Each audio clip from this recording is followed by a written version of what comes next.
Hey everybody, I have a video here for you today. And I've had some questions and messages and comments, and I guess it wasn't too clear. A few weeks ago I made a video saying this was my last Shroud video. And it's simply because of this. There's no more I can find out about that holy relic and who is in it. My research is completed, and that's never a place that I thought I would be. And when I got there, I never thought I would feel totally uncomfortable about it and just didn't want to research it or look into it anymore or talk about it anymore. But I don't know if I'm going to make that final video or not, or how I'm going to do it, because I still don't believe it myself. But maybe someday. But I've had questions on the Fisher King, and I think that those were excellent questions. Because it comes from really the origin of the Grail story, and I say the Shroud is the Holy Grail, simply because it is, and I'll debate that with anybody on Skype for a video who wants to take that up with me. I know the whole story. But people, I'm sure that's pretty hard to accept, but today I'll prove it. Now, this is about this website here is about Arthurian legends, and then it dives into Percival and the Fisher King story.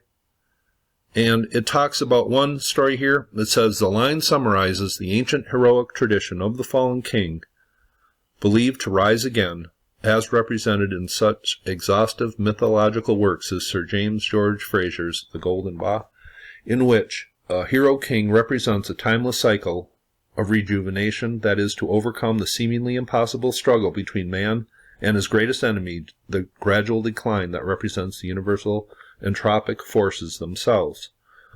And the Arthurian legends, I think those are retellings of the original story from 2,000 years ago, a little under 2,000 years ago.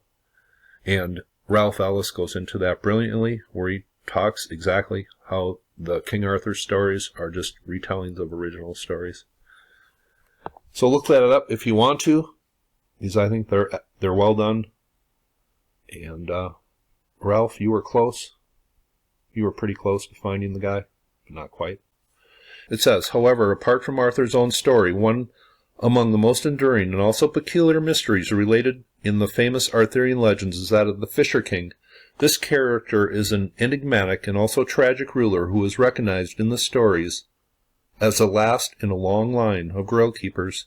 Many different versions exist of the story, with the earliest telling of the Paladin or Percival coming into his company and learning a remarkable, though somewhat strange lesson while held in his court. It says, among the earliest references to this meeting between Percival and the Fisher King is that of Christian de Troyes' Percival, and I believe this is the earliest, really, thing we get of the Holy Grail. In Christian's account, it is Percival's meeting with the Fisher King where the Grail is first spied. However, there is more to this story as well, which also involves not only the mythical Grail, but also another unusual relic of high symbolism. And it says, Percival then returns to his seat, and this comes from the story. Percival then returns to his seat and continues his conversation with the lord of the castle. They talk well into the evening and enjoy a splendid conversation. But while they are speaking, something odd happens. First, one of the attendants enters the great hall of one of the chambers, carrying a white lance upright around its middle.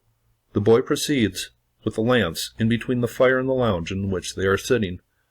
As he does so, a drop of blood emerges from the tip of the lance and trickles down the weapon to the boy's hand. He watches in awe and amazement at the sight and long asks the lord of the castle about it. But then he remembers the instructions of his mentor. His mentor had warned him sternly to beware of talking too much. And it says, the relic above, excerpted from the Holy Grail, the history and legend of the famous relic, is but one of many retellings of the story.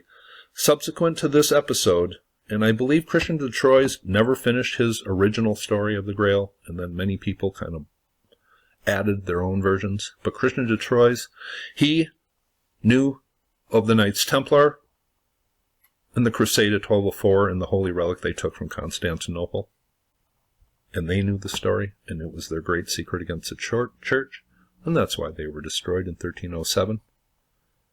Because they knew the real story, and they had the real holy object, and they knew the true story and where it came from and who it was. Now, just going on here. It says, subsequent to this episode with the mysterious bloody lamps, a young girl passes carrying what is taken to be the Grail itself. Finally, a third youth passes through the hallway carrying a large silver platter. One may note here that, of all 3 relics presented at the home of the Fisher King, it is interesting that the Grail had stood out, as it did among the legends. Arguably, the imagery presented by the bloody lance is the more striking of the 3. And the Templars, they had the Holy Grail, and they tell you it's a cup, it's a vessel, it's a dish, it's a platter, and that's all symbolic. Because the true Holy Grail was the vessel of the soul. They weren't going to tell you what the real object was, but they were going to hide it in plain sight, and historians have been so lame that they haven't been able to figure this out for all these years. And I think that's kind of funny, actually. But it says, on the subject of the ominous bloody lance, while this element would later be Christianized in later adaptations of the story, Christian's tale describes a weapon of immense destructive power, poisonous even, whose ominous characteristics aren't easily ignored. Some scholars interpret this to be a distinct characteristic that differentiates Christian's narrative from the later ones adapted into Arthurian and decidedly Christian narrative. And here is the earliest depiction of the Holy Grail, the bloody lance, and people think here they're carrying the Holy Grail, but actually it is in the background here in every depiction of the Holy Grail. You have the sacred linen. Then in the Bible it says the tablecloth is the emblem of the gospel in the original text. And if you just look here in all these pictures of the Holy Grail, here is the Grail ceremony here. And I have always said the shroud was kept, the image of Edessa was kept in the Grail Tower, in the tower of this wall in Edessa, Turkey, and all the symbolism here. And by the way, Mary Magdalene, in case you just want to know, where does Magdalene come from? Mary Magdalene? Magdala? Magdala in Aramaic is the tower. Mary Magdalene, Mary of the Tower. That's the origin of Mary Magdalene, just for you wondering. Now, here is the Grail, and the vessel, the cup, the vessel of the soul. That's exactly what is symbolized here. The holy linen. Other images of the Grail, the linen, the vessel of the soul.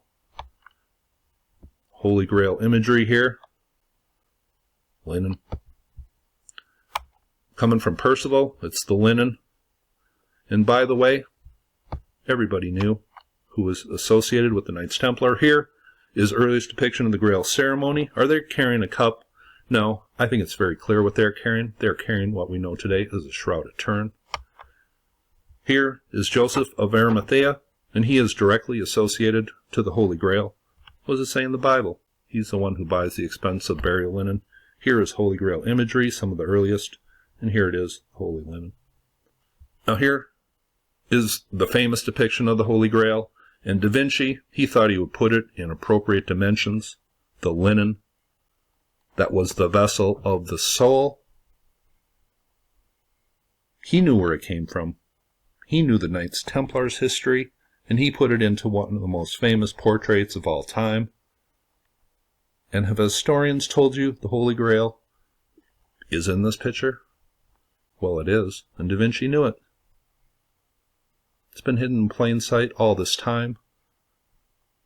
He knew that the emperor, when Christianity became the religion in ancient Rome, said that communion should be served on the holy linen, with the blood representing the blood on the holy linen, and the bread representing the body on the holy linen.